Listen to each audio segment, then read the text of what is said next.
Loading this.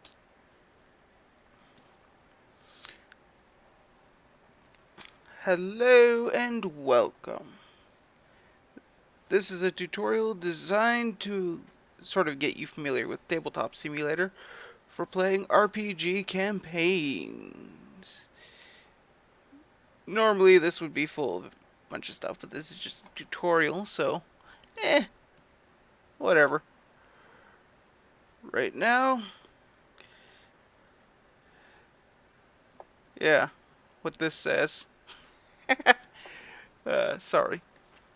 But how various keys work. To pop that up, if you have one of these, or any item for that matter, just hold Alt. Alt has special functions as well. I don't know them off by hand, but if you press the question mark or the, I think that's the backslash or forward slash, I can never tell.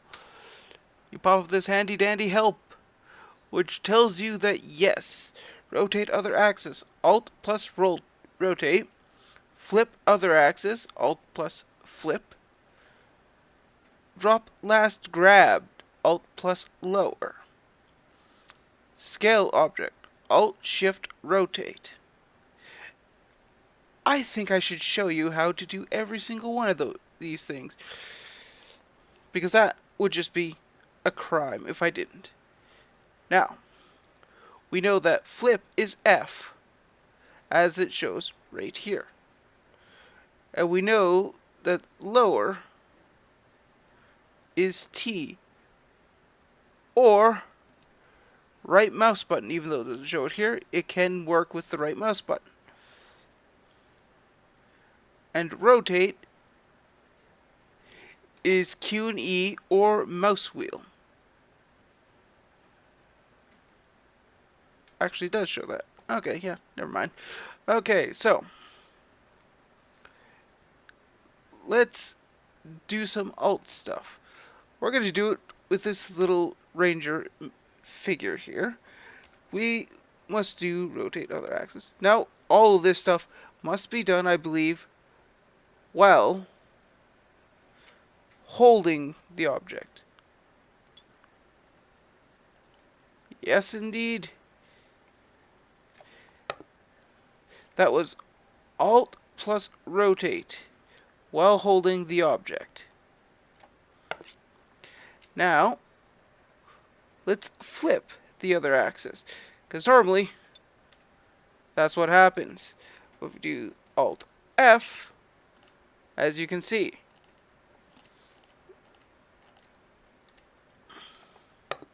okay, now we want drop last grabbed. We have, looky here, a dice. So let's grab it, and we want to drop it. See? Nothing to it.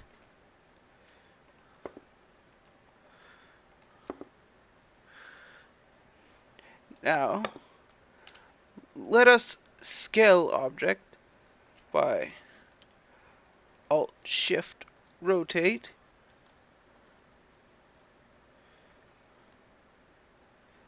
We'll get to that size. There we go. That's that. Alt plus Shift plus the rotate mouse wheel, or Q or E, depending on what you want to use, equals your scale. You can also do that with the plus or minus keys, which is right off the 0, right here, on your keyboard. Well, depending on how your keyboard's set up. Now that we've covered that, what does Control do? Oh, yes. Control is the standard Windows click to get into groups. Does it have anything with Control? No, just for admin stuff. So, now if you want to lock something into place, which is a feature, you just press L. Then when it's locked, you cannot select it, you can't do anything with it. It is in place until you unlock it again. That is L to lock and to unlock. Also,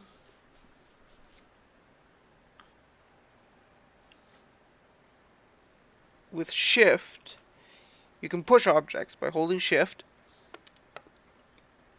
You can push objects.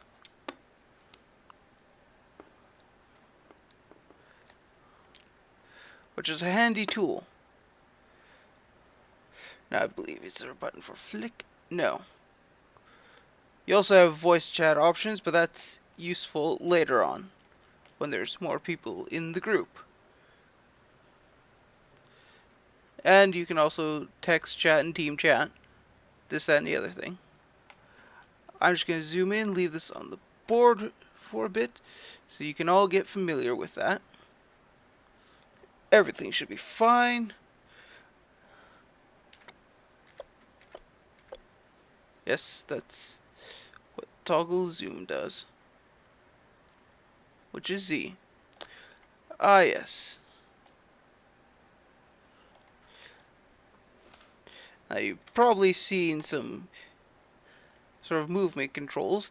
WAS and D moves around the board as you would as if you're moving forwards, backwards, strafing left, and strafing right. You can also look up and down and rotate using the arrow keys. You can also do the rotation with the mouse, holding right mouse button.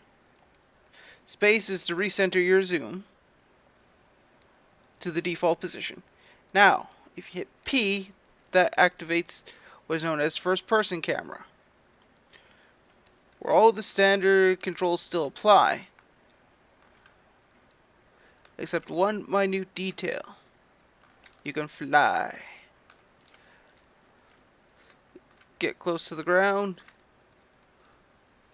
and really get in personal, so you can see everything from a ground view. This is the basics. And we now know how to move across the board. And yes, space and control do raise and lower, respectively. Space raises, control lowers. To get out of first person view, press P again. To reset your camera, just hit space. Now, let's move on to the right click menu. By right clicking on an option, on an object, you have different things that you can do. Let's take a look at this dice for example. This is a D20. We can turn from plastic to metal. Not all objects can do this. Change its physics. Like for instance, does it actually use gravity? Does it have a mass? Does it drag? Basically how much air resistance, this and the other thing. And material and all that kind of stuff. I don't bother using that. That's a new feature that was added. We can also color it as well. So if we wanted it to be green, let's get it a lighter shade of green. We have that. As we now see that it's nice and green. We can also lock it from the menu. I don't know what that is. Never knew what that was. Then we have this persistence, which means it doesn't get destroyed or whatever. I don't know what that is too much. I wouldn't worry about it. You can also save it to your chest, which is a personal storage bin on your computer for saved objects. So you can just save it. You can have folders as well. That's a new feature. I forget when that was added, but never mind about that. Give it a name, like D20. Then when you save it, it's there. To access the chest, we'll go into that in greater detail later. Now we get to this right hand menu, which all have F keys associated with them for good reason. Now, I don't know how to use this, so I'm not worried about that. But we have different options. The standard is the hand, which we're currently using to move stuff around. Next, we got a paint tool that paints in the color that we currently are. As you can see, my nice squiggles. Then we have the eraser, which is underneath it, which just erases. There was a faster way to erase, but I don't know it. So, let's just erase this.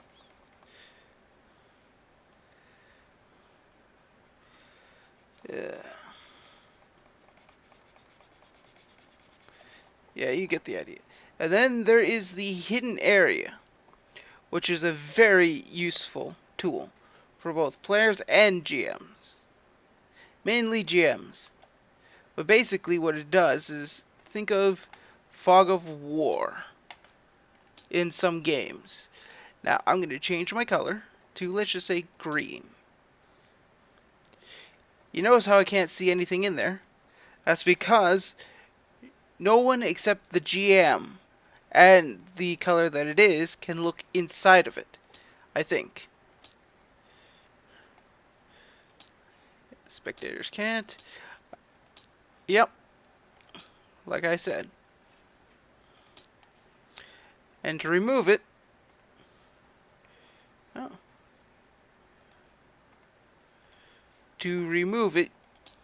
you have it selected and just click on it again. That's how you easily remove it.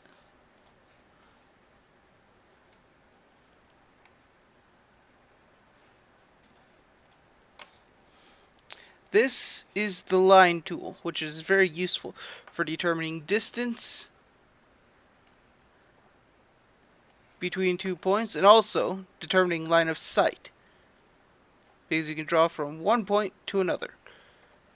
I am just going to set up a basic grid here just to show you exactly what I mean by this. Show grid lines, yes. So let's just zoom in a bit. You can go from here to, let's just say, here. You have line of sight, which is useful for casting spells.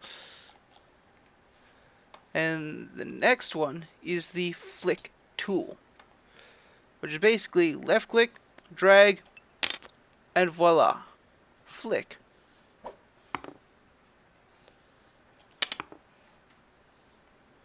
Depending on how far you pull back is the strength of the flick.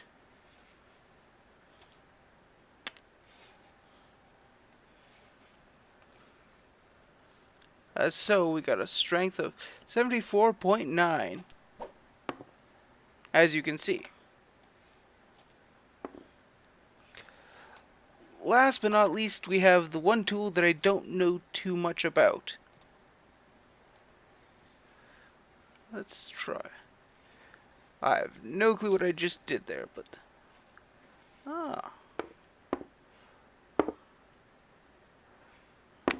I somehow linked a dice and a figure together. I don't know how I did that.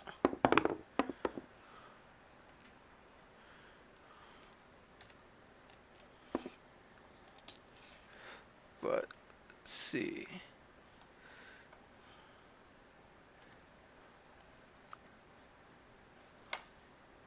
Guess I'm just gonna have to delete them.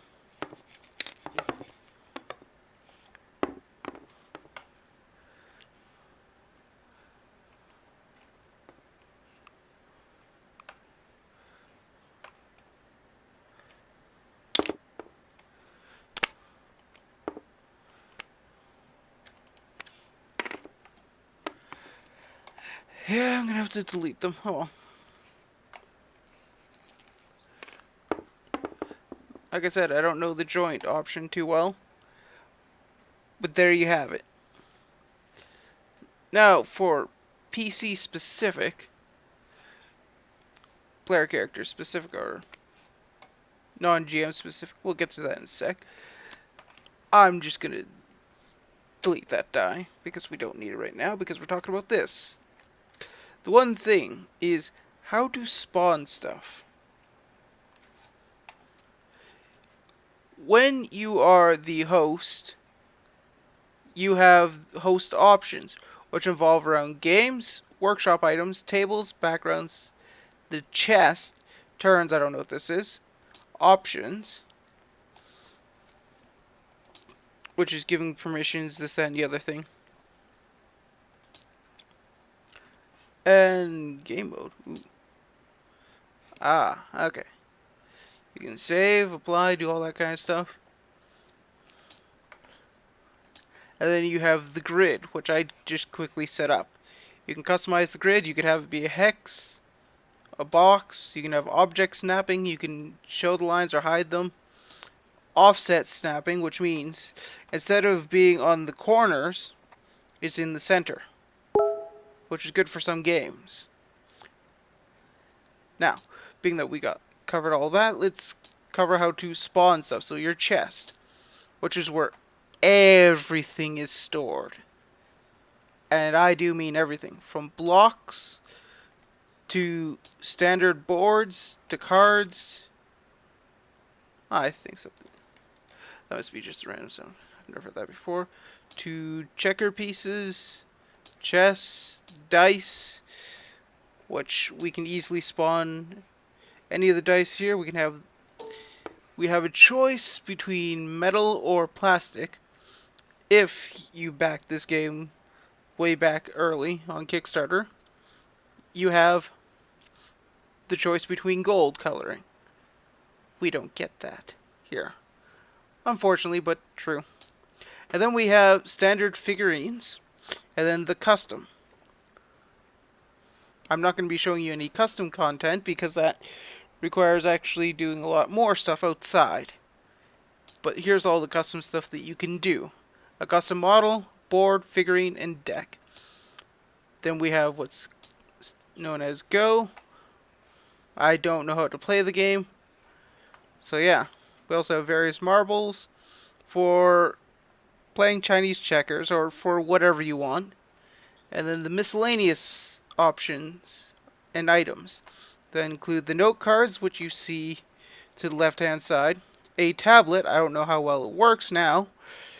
It might have been completely updated. Then we have a digital clock, which I don't know how it works. Oh. Okay, I think we have it. I haven't used this at all. And the most useful item is this loot bag. This can store any number of objects, and when they're stored, they free up space on the board and in memory, which is useful because of one thing. This game eats up a lot of RAM, and having this is crucial.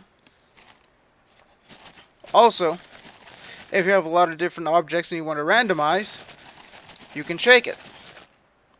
Useful for those games where you have a bunch of stuff that you need random for. And then you have random other things like a quarter, which is just simply a D2.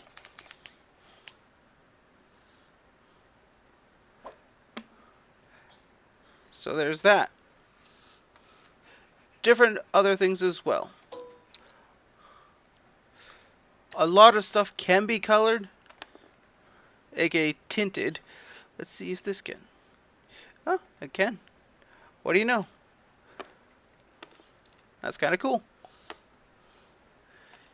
Then you have something known as a piece pack, which is just different pieces, sort of like mahjong tiles. You have standard player pawns in various colors.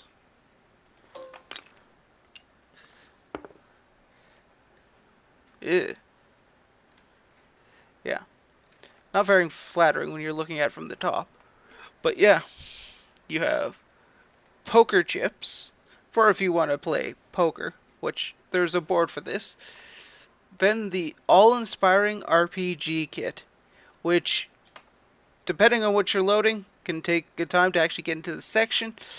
It even has a nice tile set, which contains a floor, a wall, a corner, a chest, barrel, table, chairs, trees, rocks, or a rock and a tree, but still, it's good.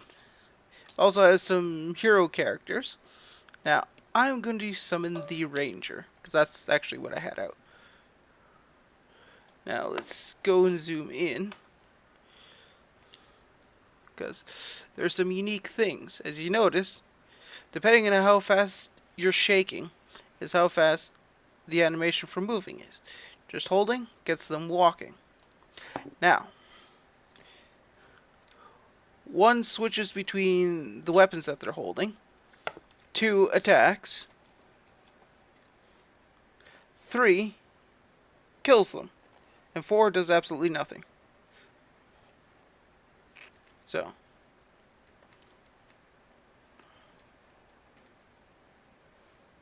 yeah, that's the basics of that. Oh yes, and then after that comes the saved objects. Where we save that dice, it's right here. As you can see, we have a bunch of other stuff saved, but let's not get into it right now. But if you save an object, it'll enter into the saved objects section, which is found on your computer. So when you save stuff, it comes here so you can easily access it. Folders are great for clearing stuff up, because if you don't, it takes a while to find anything. Literally. That's all for this. Now, what else? Ah, yes. If, let's just say, you want to promote players so that they can spawn stuff, because they have spells that allow them to do that, this and the other thing, you right-click on player, click promote, and then yes. I can't promote myself because I'm already the host. That's as simple as that. There is also a black color. The black color is specifically for the game master. They don't have any name around the board, so they don't take up a player spot on the board. They can see through any placed fog, or hidden area as they call it. They can see through all that. And it's just generally great to have, because they're not taking up a spot on the board, so they're not actually a player. So you can see who all the players are, and you can build accordingly. You can build your dungeons and all this kind of stuff. So that's pretty much all that is. There's also teams and stuff like that, but we don't need to go into that, not for this. Now for the PC specific. Now you want to roll some dice. Let's just say your GM has spawned a bunch of dice, like I'm about to right now.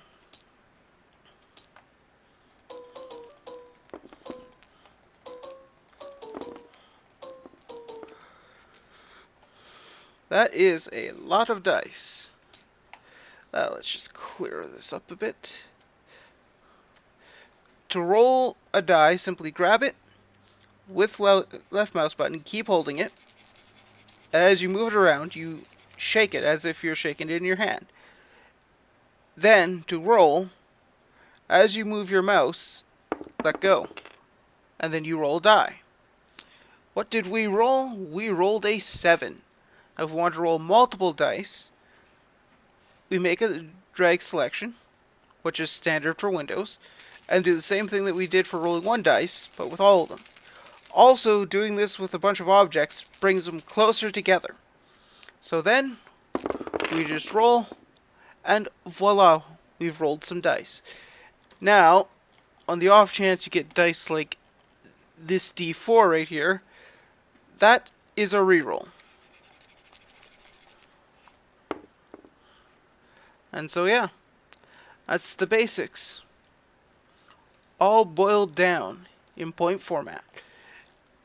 Now, I did forget about one thing, is how to track damage. There are multiple ways to do this, but the best way is with your figurine or mini or whatever you'd like to call it, is just in the description or in the name. I don't know what's going to show up. Nope. So in the name, just put, let's just say you've taken 24 damage. Voila. When you hover over it, it's going to say 24. That's the easiest way to do it. Another way would be to use a note card, which I will show you how to use.